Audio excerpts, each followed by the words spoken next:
Sepeda motor hilang di kontrakan. Pedagang kebab di Palembang melapor ke Mapolsek Sukarami, Palembang. Dua pelaku terlihat mendorong motor korban yang tidak dikunci stang. Aksi curanmor terekam CCTV.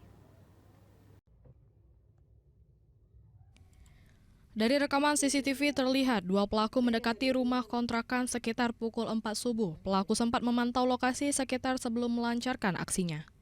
Dirasa cukup aman, kedua pelaku kemudian mendorong sepeda motor korban. Saat kejadian diakui korban sepeda motornya tidak memasang kunci pengaman tambahan, bahkan sepeda motornya tidak terkunci stang.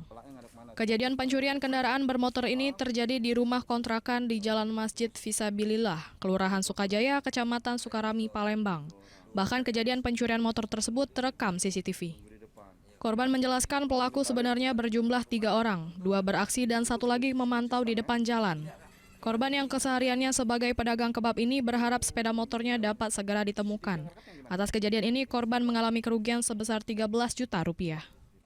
Pencurian kalau yang masuk itu 2 orang, sikot nunggu di depan. Satu mantau di depannya. Iya. Oke, sekitar jam berapa kejadian, Mas? Sekitar jam 4-an. Itu ketahuannya motor hilang Jam 5 subuh. Saat mau apa ya? Saat mau sholat subuh. Iya. Dari Palembang, Firdaus, iNews melaporkan. Kesana kamu larinya kan?